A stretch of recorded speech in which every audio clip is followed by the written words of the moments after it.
अस्सलाम वालेकुम भाईजान, सारे भाइयों ਨੂੰ अस्सलाम वालेकुम।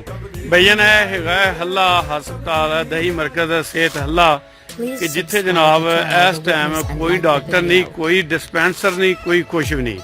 ਇਹ ਬੜੇ ਗੌਰ ਨਾਲ ਧਿਆਨ ਨਾਲ ਵੇਖ ਲਵੋ ਕਿ ਇਹਦੇ ਵਿੱਚ ਤਕਰੀਬਨ ਸਾਡਾ ਇੱਕ ਮਰੀਜ਼ ਹੈ ਜਿਹਨੂੰ ਕੋਈ ਸਪਰੇਅ ਲੜੀ ਖੜੀ ਹੈ ਔਰ ਜ਼ਹਿਰ ਖਿਲਾਰਦਾ ਜ਼ਹਿਰ ਲੜੀ ਹੈ। ਇੱਥੇ ਕੋਈ ਡਾਕਟਰ ਨਹੀਂ ਆਇਆ, ਕੋਈ ਕੁਛ ਵੀ ਨਹੀਂ ਹੈਗਾ। ਤੇ ਅਸੀਂ ਸਵੇਰ ਦੇ ਜ਼ਲੀਲ ਹੁੰਦੇ ਫਿਰਨੇ ਆ ਤੇ ਕੋਈ ਅਸੀਂ ਜਨਾਬ ਕਮ ਤੋਂ ਕਮ 2 ਘੰਟੇ ਹੋ ਗਏ ਜਿਹੜੇ ਨੰਬਰਾਂ ਤੇ ਰਾਬਤਾ ਕਰਨੇ ਆ ਉਹ ਰਾਬਤਾ ਵੀ ਕਰਨੇ ਆ ਤੇ ਕੋਈ ਸ਼ੈ ਨਹੀਂ ਆਉਂਦੀ। ਆ ਮਾਰਨਿੰਗ ਡਿਊਟੀ ਤੇ ਲੱਗੀ ਹੋਈ ਹੈ। ਇਹ ਤਫਸੀਲ ਵੇਖ ਲਵੋ।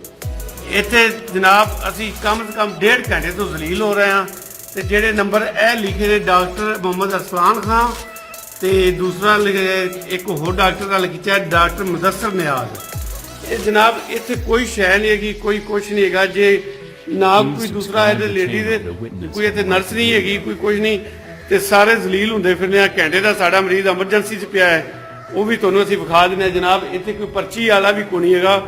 ਇਹ ਕਿਹੜੇ ਬੰਦੇ ਖੜੇ ਨੇ ਸਾਹਮਣੇ ਪਰਚੀਆਂ ਵਾਲੇ ਖਾਲੀ ਕੁਰਸੀਆਂ ਪਈਆਂ ਨੇ ਤੇ ਜਨਾਬ ਬੜੀ ਪਰੇਸ਼ਾਨੀ ਹੈ। ਤੇ ਅਸੀਂ ਵਜ਼ੀਰ ਆਲਾ ਪੰਜਾਬ ਦੇ ਅੱਗੇ ਰਿਕੁਐਸਟ ਕਰਨੇ ਆ ਤੇ ਸਾਰੇ ਭਰਾਵਾਂ ਅੱਗੇ ਵੀ ਰਿਕੁਐਸਟ ਕਰਨੇ ਆ ਕਿ ਜਿਹੜਾ ਵੀ ਇਹ ਵੀਡੀਓ ਵੇਖੇ ਉਹ ਫੌਰੀ ਸ਼ੇਅਰ ਕਰ ਦੇਵੇ ਕਿ ਨਹੀਂ ਤੇ ਕਿ ਵੀ ਹਾਲੇ ਹਸਪਤਾਲ ਤੇ ਕੋਈ ਨਜ਼ਰਸਾਨੀ ਕਰਨਾ ਤੇ ਬੰਦਿਆਂ ਨੂੰ ਦਲੀਲ ਨਾ ਕਰਨਾ। ਇਹ ਬੰਦੇ ਨੂੰ ਦਵਾਈ ਲੜੀ ਪਈ ਹੈ ਤੇ ਬੰਦਾ ਮਰਨ ਮਰਾਨ ਦੀ ਹਾਲਤ 'ਤੇ ਪਿਆ ਹੋਇਆ ਹੈ ਤੇ ਜਿੰਦਾ ਜਿਹੜੇ ਡਾਕਟਰ ਦਾ ਨੰਬਰ ਮਿਲਾਇਆ ਨੰਬਰ ਰਿਸੀਵ ਹੀ ਨਹੀਂ ਕਰਦੇ ਪਏ ਤੇ ਅੱਗੋਂ ਆਉਂਦੇ ਕੋਈ ਰਿਸਪੌਂਸ ਹੀ ਨਹੀਂ। ਕੋਈ ਬੰਦਾ ਸਾਨੂੰ ਮਿਲੇ ਤੇ ਅਸੀਂ ਕਿਸੇ ਨਾਲ ਰਾਬਤਾ ਕਰੀਏ।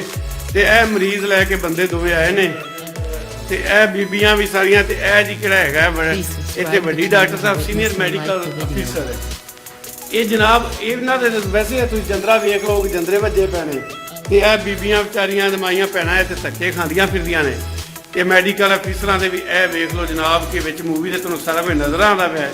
ਤੇ ਮਿਹਰਬਾਨੀ ਕਰਕੇ ਸਾਰੇ ਭਰਾ ਸ਼ੇਅਰ ਕਰਿਆ ਜੀ, ਕੋਈ ਰੋਕਿਆ ਜਨਾ ਕਿਉਂਕਿ ਚਲੋ ਇਹਨਾਂ ਦੇ ਉੱਤੇ ਕੁਝ ਭਾਰਾ ਹੋਵੇ ਤੇ ਇਹਨਾਂ ਨੂੰ ਕੋਈ ਸਖਤੀ ਹੋਵੇ ਤੇ ਕੋਈ ਇਨਸਾਨਾਂ ਦਾ ਡਿਊਟੀ ਕਰਨ ਹਜ਼ਾਰਾਂ ਲੱਖਾਂ ਰੁਪਏ ਤਨਖਾਹ ਲੈਂਦੇ ਨੇ ਤੇ ਲੇਕਿਨ ਉਸ ਤੋਂ ਬਾਅਦ ਕੋਈ ਕੰਮ ਨਹੀਂ, ਕੋਈ ਕਾਰ ਨਹੀਂ ਤੇ ਇੱਥੇ ਕੋਈ ਆਉਣ ਨੂੰ ਖੁਸ਼ ਹੀ ਨਹੀਂ ਹੈਗਾ।